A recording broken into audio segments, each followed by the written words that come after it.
dear, beautiful people.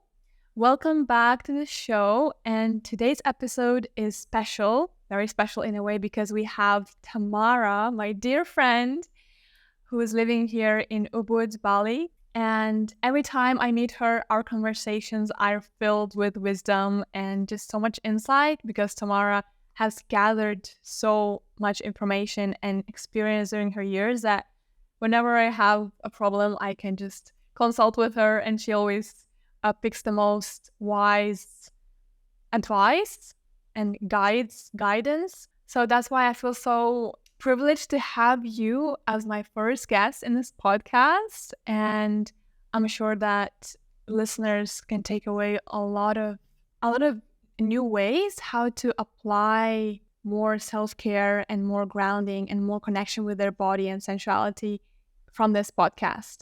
So I'll do my best to pick Tamara's brains to get the most from her to you.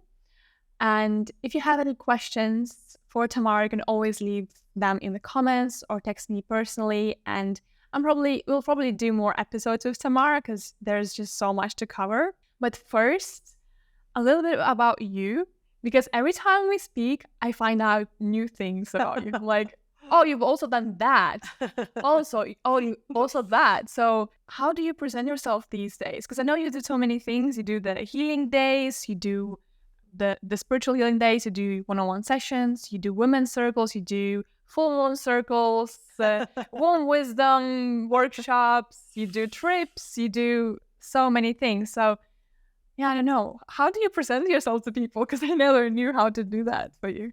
Thank you. And thank you for this opportunity. It's always beautiful when we sit and talk. So thank you. And now lovely to share with other people. So I hope we can add some value, which is always important to me. And I love to do a variety of things. For me, it's about following what lights me up. So the Ubud Spiritual Healing Day, I recently got very excited about the Chrono Wave Vitality sessions, which I love to share and still training in, which includes everything about energy and frequencies, which for me is the future of medicine. And I believe everything is energy. And I love my passion for the last 10 years has been holding space, holding workshops for women, which I now do about every month at Yoga Barn. And that is also allows me to deepen the experience in having one-on-one sessions with people. And I have an online full moon circle, which I love to do, which basically it all falls under the same umbrella. There's something about the feminine wisdom and honoring the sacred feminine, honoring Bali. And it's womb wisdom workshops. There's a lot under the same umbrella, but just to define it, to break it down into smaller subjects so we can go a bit deeper. But it's kind of really all the same. I was about to say the same, that like there's a common denominator in everything that we do. And I think that's the difficulty for multi-passionate people, or that you want to do so many different things and you kind of feel like it's not aligned. That was for me, certainly. Lost for a couple of months about it.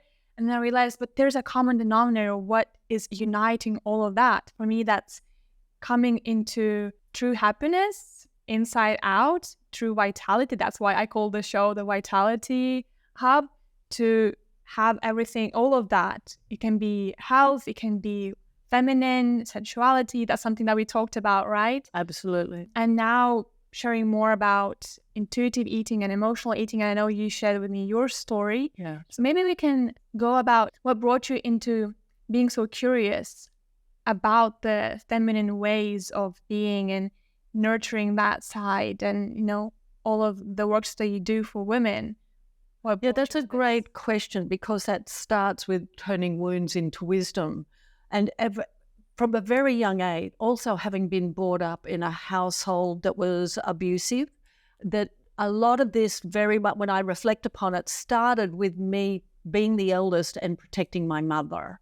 So there was that protective mechanism built in me from a very young age. I remember even protecting girlfriends when I was a teenager from, you know, what was ever happening with unwanted attention.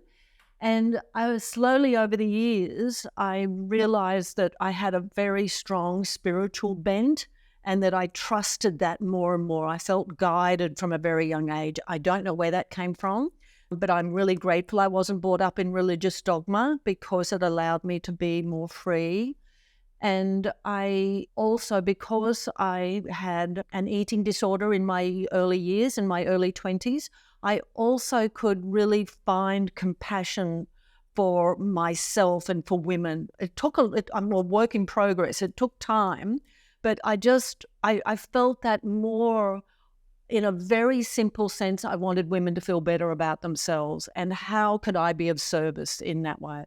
That's beautiful. Can we talk a bit about your eating disorder journey? Because I actually recently released my story with disordered eating. I mean, it wasn't a full coverage because, there's always so many pieces, but it was very actually interesting for myself to reflect about it because it's been ages since I actually looked back where it started. And actually, when I started recording, I realized it started at 6 years and then 13 years of age, which I never thought about it before. So it's interesting. How did that come about for you? I know it can be like an hours long of podcast just about this, but it can. But just, I guess, for women who are listening, because I talk a lot about nutrition and finding ways to come into your body and find new ways of relating to your body and to food. It's just very interesting to hear different stories of how did that came to you and how did you overcome it? Yes, it's a great question. My understanding with an eating disorder, and also because at that time I carried a lot of shame around it, a lot of shame.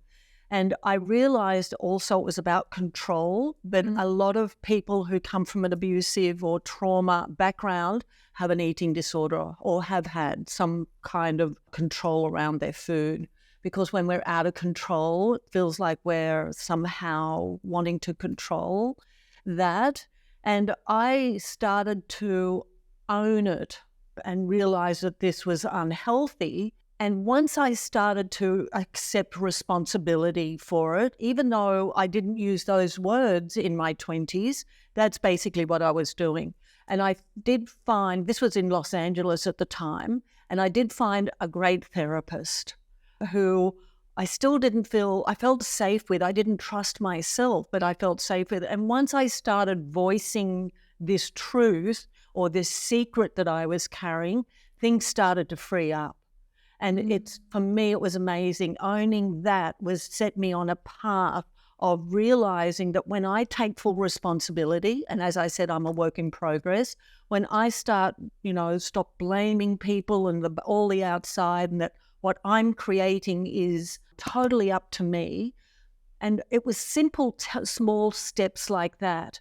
And it basically, now I'm exaggerating a little bit, it basically stopped overnight. As soon as I voiced it and felt the shame and felt what it was like and started to look into the root cause of this and stop blaming myself, then things started to shift. And I have found that with a lot of different situations in my life. I have two questions. How did the eating disorder manifest? Because, there are so many forms. Sure. So that's the first question. And then I will go to the second question after. Okay. The eating disorder I had was bulimia, basically. So that I would use food to numb. And then the control of getting rid of the food and feeling ashamed of what I was doing to my body and all of this. It was a vicious cycle for quite a few years. But it manifested, I don't know how to answer that. It's basically, for me, a trauma response. And I wanted to numb my pain and then control what I was doing. So it's quite a complicated issue. So if you want to, it's a bit difficult to go deeper in a podcast. And also it's a very personal, but also a very individual thing. Even though the symptoms are the same, there's still ways that it shows up in life as well. Yeah, and that's what I feel like. People want to find a structure and one way that fits to everyone and create a program and just like, take this program and you'll be healed. Because I was researching some programs that are out there for emotional eating, for disordered eating, and they're saying, if you take this program, you'll be free forever. And it says whatever the disorder you have. I'm like, I don't know. Yeah. It's super individual. So that's the second question. Then how, because the disordered eating or eating disorder, because there are two different things, right? For me, I had the disordered eating patterns. I didn't really have bulimia as such. But still, it was so ingrained in me, this notion of overeating, of not knowing when I'm full, not knowing when I'm hungry. I just can't imagine it stopping overnight. Because for me, it took quite a few years to actually grasp. Of course, I was working without a therapist, just with myself. And now in the last episode, that's what I said. The number one thing that I would have done differently, I would have found someone to help me and not just like, I'll do it myself. Because I was just too ashamed to admit that I had it even. So yeah, and it's interesting how for you that could stop so quickly, because it's a habit as well as a trauma response. So it's kind of mixed. Well, it's an addiction. It's not just a habit. Yeah. It's an addiction. And the way I see it is that there were also small steps along the way. First, owning that there's a problem. First admitting that, oh my God, there's something, this is a problem for me, is one of the steps along the way. Then I feel it's important upon reflection that it's really important to be seen and heard in your vulnerability. For me to admit to anybody that this was a problem was really in a vulnerable place. It took a lot of courage. And that was still, sharing it with someone who was objective, who was a professional, who wasn't someone close to me. That was a whole other, ball game to do that. And I didn't feel like I had to, but when it came out organically, then I felt safe. Because a lot of women don't feel safe. And one of the reasons that this kind of thing happens is because we don't feel safe. We're not trusting ourselves. We're not owning that we have. But there's also, it is quite complicated actually when I think about it, because it's not one thing. We're looking at body, mind, and spirit. So if we don't address all of these issues, I believe, or all of the things, the layers that we have, I don't believe we can just look at the mind and expect to be healing that. We need to look at the needs and the vulnerability and the spiritual aspect. What is it that we need? What are we trying to fill? What are we trying to run away from? What are we trying to numb? So we need to ask ourselves the big questions. I believe I needed to take responsibility for what was going on. I needed to admit that there was something not right. I don't believe in right and wrong, but something that was a problem. And I needed to be really kind and gentle with myself. Those aspects of it took a lot longer. Stopping was another, really, when I feel into it, was another form of control. But finding the self-compassion and finding about those fragmented pieces of me that I created to come back home to me was a whole other journey. So that's why it's a little bit difficult to answer, or difficult for me to answer, because there were so many aspects of it.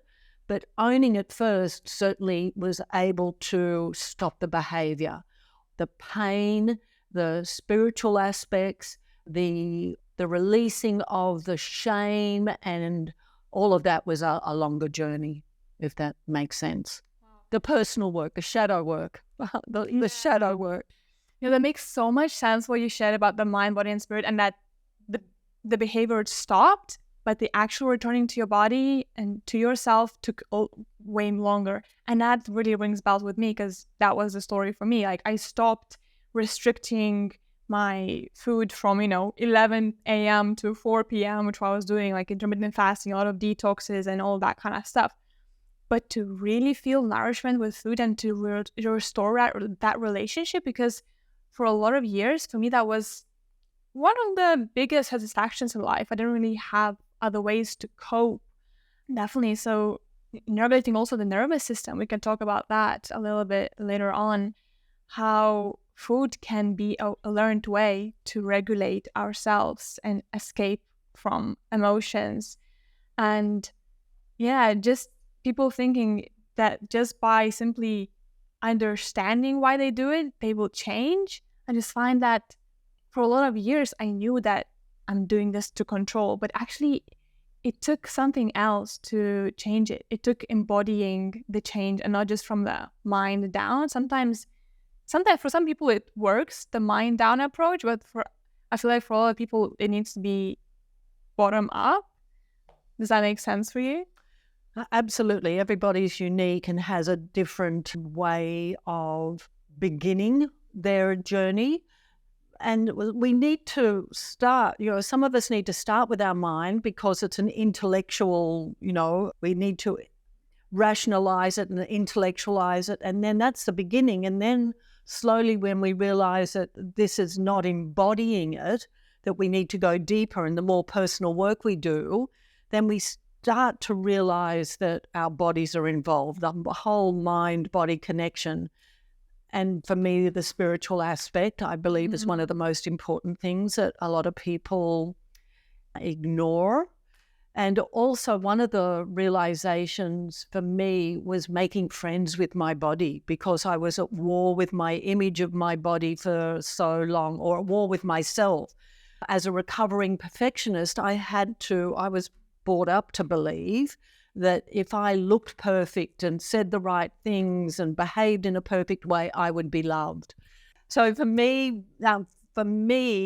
being able to make friends with my body and love her exactly the way she is, and realize that I didn't need to be perfect to be loved. And for women, I've noticed it over the years a lot. A lot of us are carrying that. And so it's a beautiful journey, but it's a process. And I also had to admit to myself that this was a lifelong journey and that there were many layers to uncover. This was never a one and done thing for me. There was a lot of unraveling to do and still do. But it is something I'm really committed to. For me, my personal growth and spiritual growth is my highest calling. I believe that if I can realize my highest potential, maybe not in this lifetime, maybe, then I can be of greater service. And I have now become more and more and more grateful for some of the things that I've been through that were really challenging, because I've learned more about myself. I've been able to turn some of these wounds into wisdom and to be of service. And I have more compassion for myself and, of course, for others. I am able to be kinder to myself and kinder to my body. I've been able to notice that there is more wisdom in my body than I have ever realized before. And that when I check in with her every day, for me, it's part of my morning ritual. I check in with her and ask her what she needs.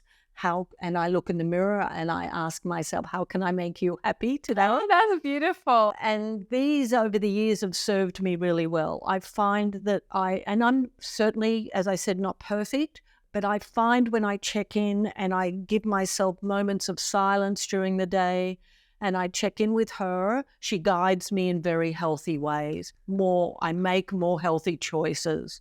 I totally hear you. And at the same time, I recently had this realization that I can't really teach anyone anything. Like, I can talk about all the different ways that help me, but it doesn't really help. I can talk about meditation for hours, but until that person actually sits and meditates, only then they can feel a difference. For me, that was with Vipassana. Like, I kept hearing about meditation and Vipassana, like, maybe it's like this, maybe it's like, but until I actually tasted what it's like, only then I could know. And then I realized there's not even no point in actually talking anything. And then that's why I was reflecting, what do I want this podcast to be?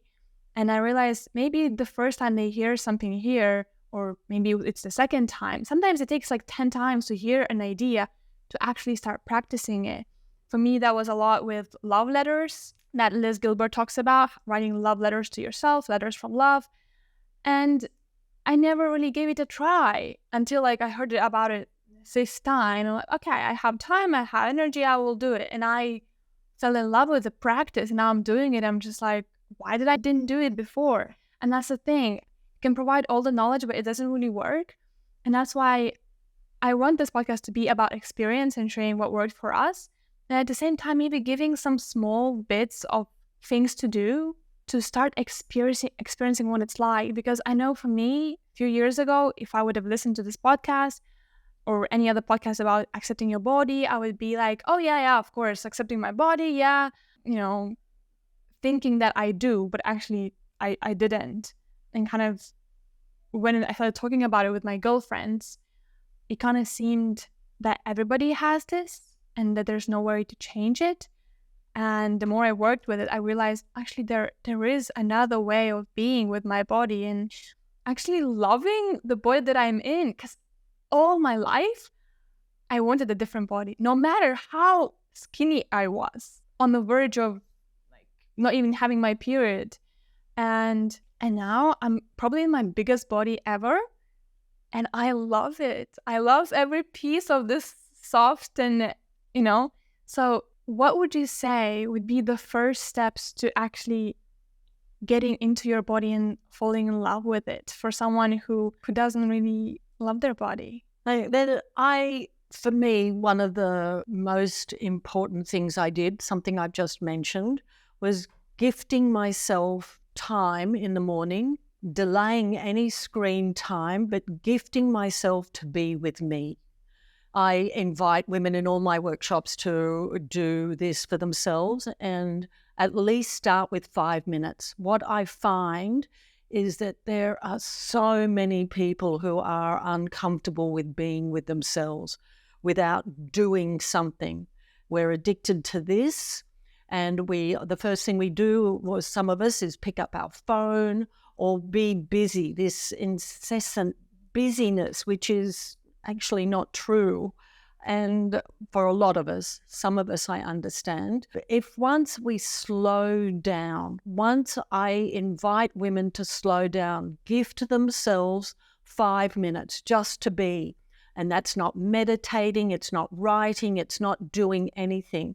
I gift myself time every day, even if I don't do it first thing, because I've got other rituals that I do. I will gift myself time absolutely to be still and quiet. And I lay there and smile at myself.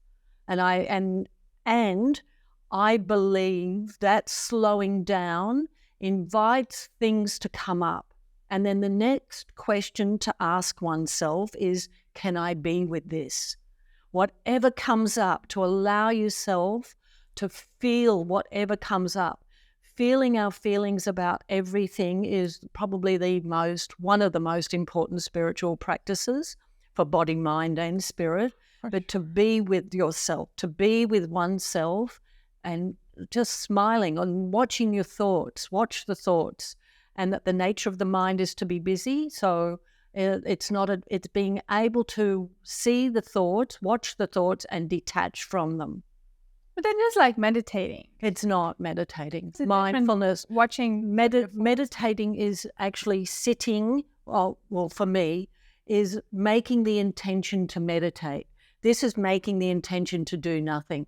Meditating is a doing word. So we're sitting there and we'll have the intention to still our mind. Whereas this is not stilling the mind. This is going, there's another thought, there's another thought, there's another thought, there's another for me, thought. meditation is That's mindfulness. So this is what I'm talking about, is more mindfulness. Yeah, because I guess I was brought up with this notion that meditation is mindfulness. So I mean, for me, when I went to Vipassana, I found out a different way of meditation, but that's, for me, it's not what I practice. And for me, it's more about meeting with myself and just noticing what's happening. Sure. And because when I just am in the stillness and like doing nothing, I find that my mind just wanders, and I still need to have that intention of connecting with myself. And when I have that intention to see what's happening inside of me, how's my brain doing, how's my heart feeling, how's my womb feeling, how's my whole body, and then it's like a somatic practice to scan the body and see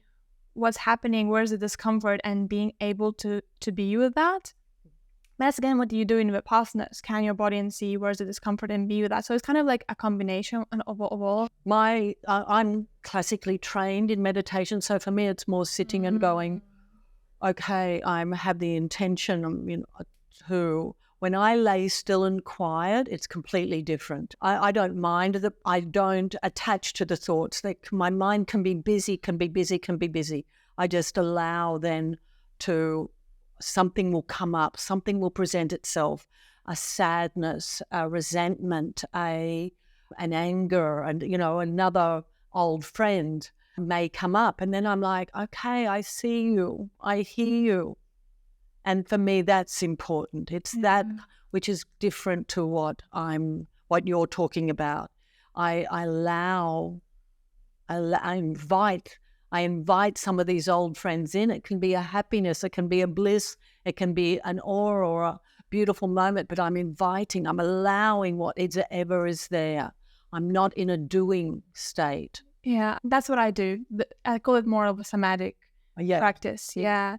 I love it. And I feel like that was my biggest step towards freeing my relationship with food and body, because for me, food was to numb the discomfort, to escape the discomfort. And when I trained, I'm still in my lifelong journey, what you say, train this ability to sit with the discomfort, then I don't need to escape it. I can just be that. And then, I guess having that practice in the morning or evening, because if you don't really set a time for that, it's very easy to wake up and go about your day. Yes, it is. Lose it. And I know you teach a lot about self-care practices, and there are so many. What are self-care practices for you, and what's your favorite one? Wow. Or favorite 3, because now you have so many. And it depends on what's happening for me on the day. I believe the way we wake up is really, really important. And this one is what I do in the morning. I check in with myself and with my hand on my heart, because when I put my hand on my heart, it immediately activates the heart chakra. And I ask myself, how am I really feeling? And then I pause and listen. And can I be with this? And that might take 2-3 minutes, even if you delayed, what you do first thing in the morning, even if you just started your day with that and set an intention, would absolutely set you up for a beautiful day.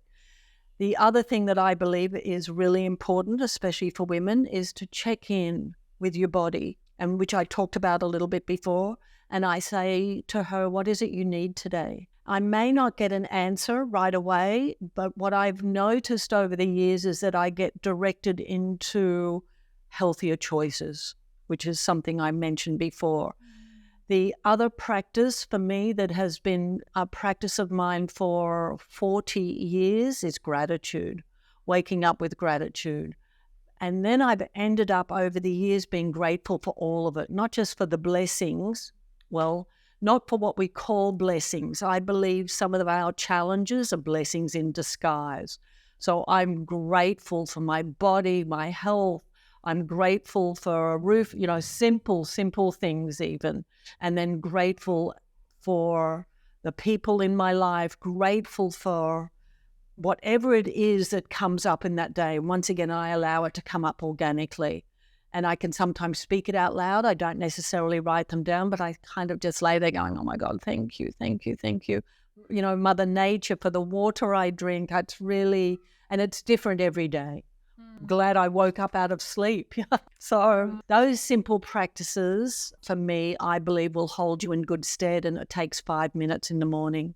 Way to start your day. That's exactly what I always try to convey to my clients and participants of my group workshops. Just 3 minutes a day, even 1 minute can do a big difference when you stack it over, because people think that they need to meditate for half an hour. And if they don't have half an hour, then I won't meditate. That's, I guess, the big difference is where you can just allow yourself 5 minutes. But the thing is that sometimes people don't even find those 5 minutes because they don't make it a priority. And I totally understand them, because sometimes when I'm with my partner, we wake up and we start chatting, we start doing something, and it just goes out of their mind. And I can imagine people who have kids, even harder. Maybe they are woken up by the kids, or maybe you're woken up by your dog that you need to walk. So also there's all these life circumstances. So what would you say to those people? Because you've been teaching self-care practices for so long. You've probably seen so many different life situations. Absolutely. And I also acknowledge that there is, a lot of us are on autopilot, so that we don't even have the awareness to go, what do I need? So in that way, to create that time, I invite women to put a reminder in their phone just for 5 minutes. I invite them to put it on their mirror in their bathroom. I'm so grateful I can gift myself 5 minutes today. And all of these little auto suggestions are reminders are there. And eventually, it might not happen every day, but eventually what I have found is that women go, oh, yes, I have 5 minutes. We can find 5 minutes. I know that for some people, it's definitely not easy. And I also know that we can set it up and allow ourselves, because once we've got to do it for ourselves, what I've noticed with women, especially mothers, we expect other people to kind of do these things for us. It will not happen. Being a mother is probably the most important job on the planet. And if we don't replenish ourselves, then we're not there fully for our families, and we also become resentful. So it's us first, our self-care first, but even starting with 5 minutes. And I know it takes time and courage. And I also know that women not only need it, they deserve it, and it's a gift. And we can only do it for ourselves. Being a mother is a thankless task. And once we step into our power about it, reclaim our power, that I deserve some time for myself, and it starts to set things in motion within the family, that these things then all of a sudden people start to fall in line with what you decide to do, but you have to decide to do it first. And however that is, that turns out for you, gifting yourself even 5 minutes to lay and be still. And I can imagine how difficult it is to find that when people are working full time, looking after families full time. And even if it's 5 minutes before you go to sleep, without this, if we can gift ourselves a dopamine detox, take our time off this, then I feel quite strongly that there will be 5 minutes there that you can just lay still, feel the sensations in your body, gift yourself time to consciously do some conscious breathing. And there are definitely ways to set that up. If you don't like the idea of putting it on the mirror or on your phone, you can get those little round stickers and put them around the house, and they're a reminder. Like there are ways to remind ourselves. Creative, to look at it creatively. Because for some of my clients, I should just suggest just using the time, like just after they've brushed their teeth, just take one deep breath. To start with that, and just look at themselves in the mirror and lock yourself in the bathroom. Because even mothers can do that. I mean, or sometimes they can't, but a lot of times you can have a bit of your bathroom time. And to use that bathroom time as a practice, and every time you go to a bathroom, to remind yourself in the day. And I sometimes also practice that. I try to practice that with food, like every time I sit down to eat, also to ground myself in the body. And just those small little bursts throughout the day can also be very, very helpful. But there's one thing that I notice is that a person has to either reach a rock bottom to be able to commit to that. They have to kind of, sometimes there is this kind of thing that people are worse off by not being in their worst because they never make a change. They kind of just, it's not that bad for them to change something. It's like, not the best, but not the worst. But when they reach rock bottom, they're like, okay, I have to do something. And that's when I see women just committing and prioritizing themselves and just shooting through the roof. Have you found that? No? Not in my experience. I find that if I can introduce women, share very simple, grounded practices that that they can incorporate into their life, so they don't go into overwhelm about, oh, it's another have to. A lot of when I talk about sacred self-care, for a lot of women, it sounds like, oh, it's another have to.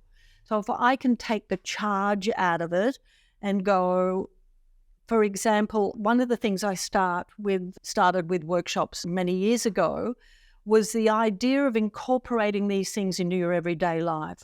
So you were talking about brushing your teeth. So I invite women to brush their teeth with their non-dominant hand.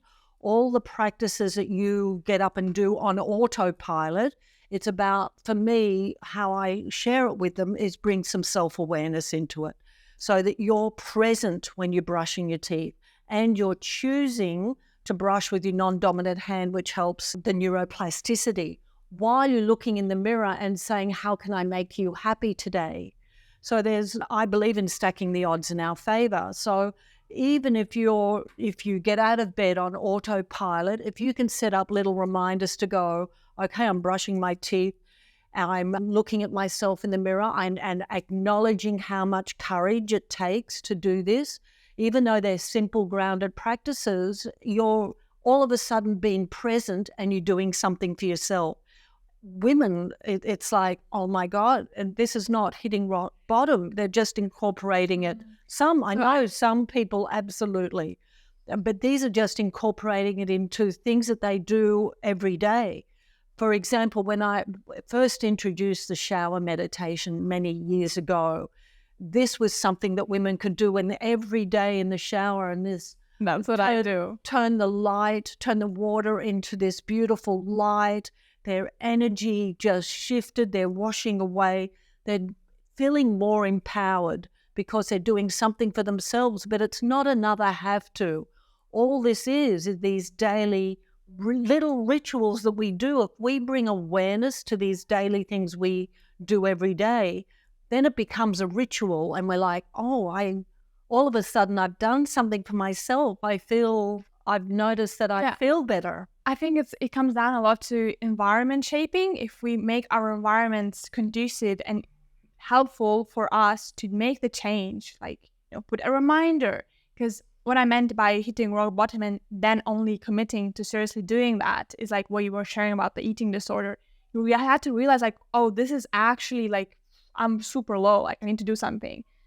And sometimes when I, like, even those little tricks, they can help, but to really make a big shift, so, like, I just found that one has to realize I can't do this anymore. Like, I can't live like this anymore. I have to make a change. For some people, yeah. I agree. I agree that for some of us, it might need to be a crisis. But what I share with women is, I don't want you to get to a crisis before. I want you to choose you first. I want you to choose your sacred self-care. And that's why I believe in simple, so that you can create something not only to think about, but body, mind, and spirit. I can do this simple thing. And this will, once we start to feel better in simple ways, we may sit in meditation for 5 minutes. We may start blessing our food. We may start blessing our water. We may start going on morning walks. It starts with the little things, not when it's a have to, but because I've gone, I want to do this for myself. I want to do this for my family. If I take care of myself, I'm going to be a better mother, partner, all of the things. I'm going to be better to myself. And keeping our promises to ourselves, these little promises, helps to heal self-betrayal, helps us to love ourselves more. And that's the thing that I found, that a lot of people that I work with, they feel that they fail themselves by not being able to keep up those, even the smallest habits. Like, for example, Mel Robbins talk about the high five habit, where you just high five yourself in the mirror as a way of like, good job, you go. And people are like, okay, I will really do this. And then you forget, and now I forgot this. And then when I talk about all these different practices, they're like, oh yeah, I know, gratitude practice, I know this, but they're not practicing it. So what do you say to those people who know about gratitude practice, who know to sit with yourself and observe and all? Because I find myself actually in those kind of positions sometimes as well, when I know all these things, but sometimes I'm just like, I just don't feel like it. Yeah, me too, still. And what for me has been the most important practice in those moments, because we're all going to cycle in and out of these things. And the most important thing I've found that works for me and still works for me is to find loads of self-compassion and make it okay. Okay, I missed that. That's okay. Because for many, many, many years, I would criticize myself about it or beat myself up. Oh, I didn't do that. I'm useless. All of these things. And the biggest practice for me, most important, was just to go, it's okay. Tomorrow I'll do better. I have found always, always, always loads of self-compassion. And if I can do that, then the thing is the self-compassion is the most important self-practice. And then the thing is I begin to go, oh, I'm really grateful that I missed that this morning because I was able to find more self-compassion for myself. And I believe that is one of the most important practices. We are all going to mess up. We are all going to betray ourselves at times. We are all going to self-sabotage at times. And instead of beating ourselves up about it, and as women, we use these things to beat ourselves up. Instead of doing that or criticizing ourselves, my favorite one was, oh, you bloody idiot. And I wouldn't say that to my best friend. I wouldn't say that to anybody. Or maybe it depends. No, but then I had to go, okay, that's not true. Let's find the self-compassion. How do you build self-compassion? Great question, honey. For me, it was those moments of reminder. As I said, I keep saying I'm still a work in progress. There are those times when I self-sabotage or self-betray or don't keep promises to myself. That's an act of self-betrayal. So finding one little promise that I can keep to myself, and what worked for me, I can only talk about what worked for me, is giving myself a little challenge. So it might be for today. It might be for 3 days, I'm going to do this 3 days in a row. It might be 5 days, 7 days. The longest one I've done, which was with a mantra that I used for 100 days. And then I would write it down, actually physically write it down and do those little posts and then cross it off. 1, 2, 3, 4, 5, 1. And there was something really satisfying with that. So having those little challenges, keeping one promise to oneself for a certain amount of time, I have found with women has been really helpful because we love a little challenge.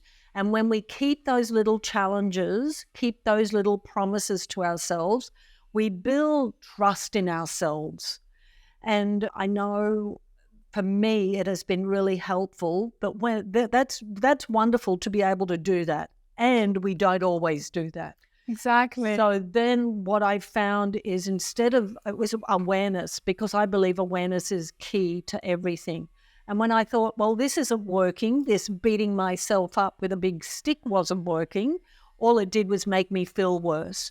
And I would spiral down, shame spiral, I call it, because we all have a shame file. And I always gently open that up for people, because we need to be able to look at shame, and I know it takes a lot of courage. So for me, instead of then catching myself and getting more shame and harder and harder and harder on myself, and it wasn't a one and done thing. It was awareness and practice and going, I want to be friends with myself. I wouldn't talk to my best friend like that. And we first have to catch ourselves, the negative things that we are saying to ourselves. A lot of people don't even have the awareness that they have this inner loop, and we turn in on ourselves and all of these horrible things we say to ourselves. It's abuse. And this self-abuse at some stage has to stop. But first we have to become aware of it for ourselves. And a lot of it is, in my experience over the last 10 years with women, some women aren't even aware that we're abusing ourselves like this.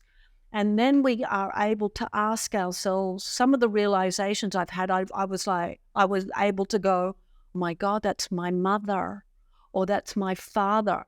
And that's done without blame or anything else. It's just noticing, awareness.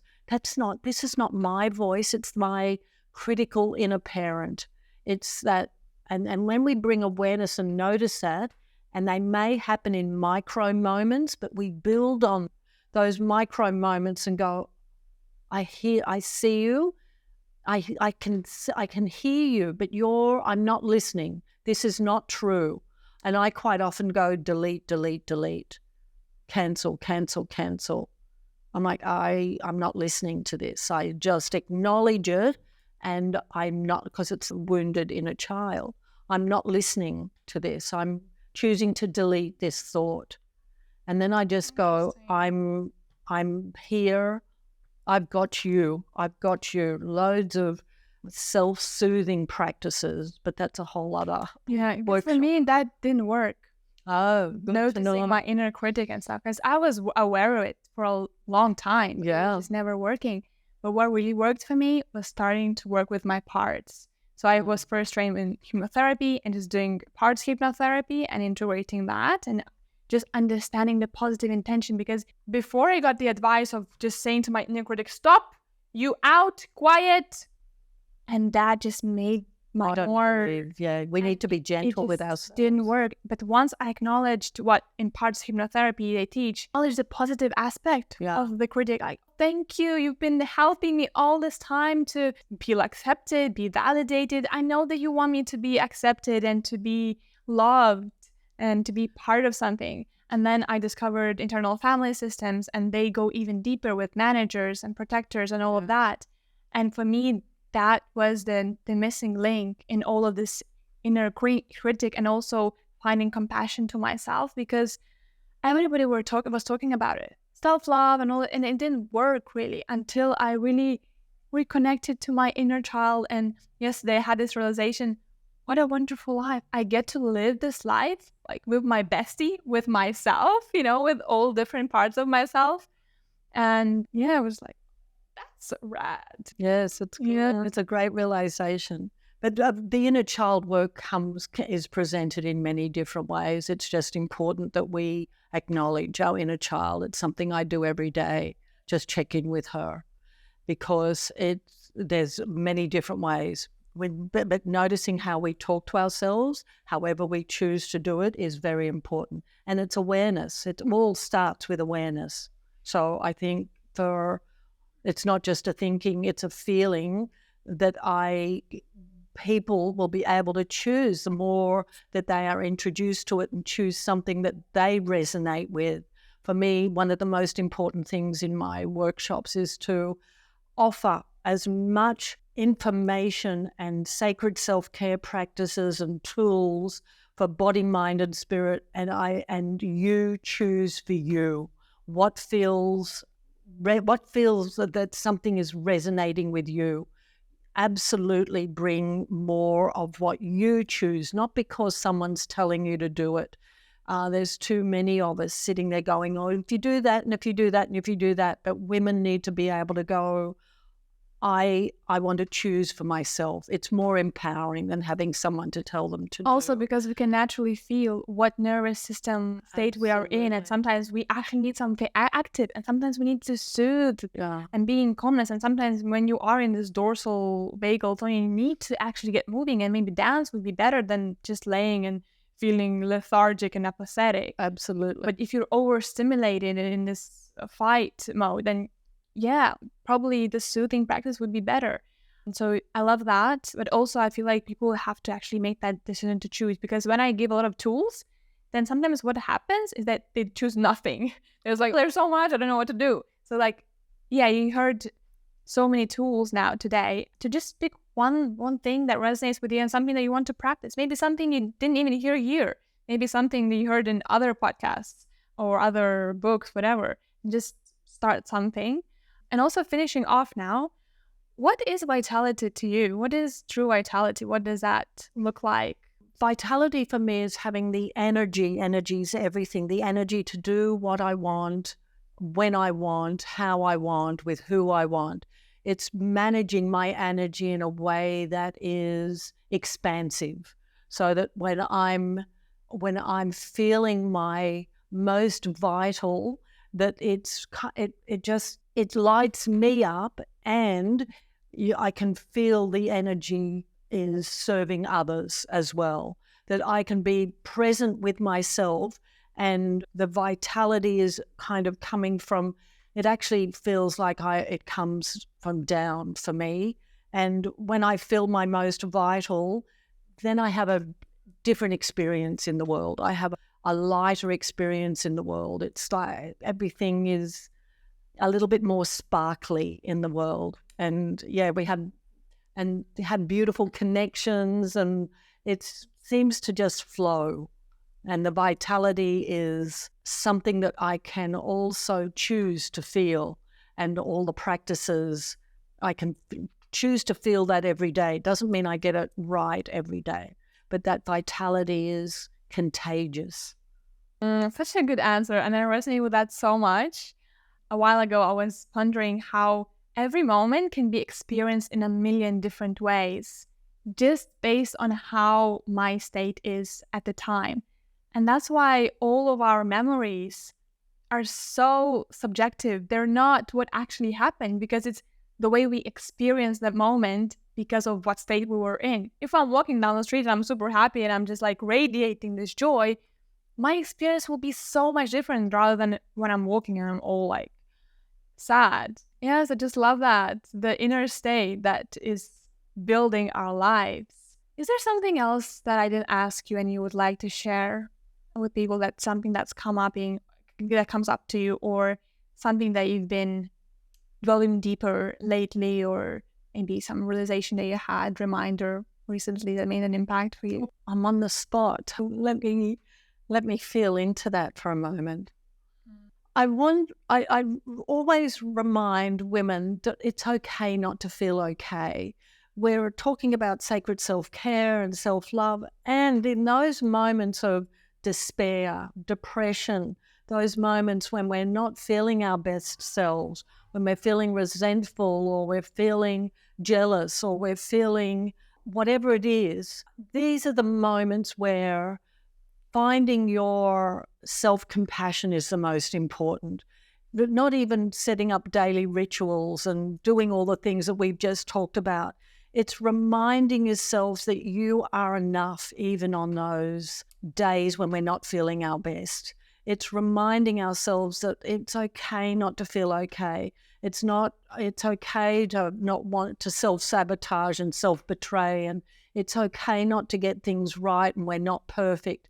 And to remind ourselves that we are a human being, not a human doing, and that I honor all parts of you, all the fragmented parts of you, all the parts of you that you disliking. It's to honor all of us. It's not just to be able to be, getting it right all the time, or being, doing the right thing all the time. It's to honor those parts of us that are needing a lot more tender, loving care is what's coming up for me a lot at the moment.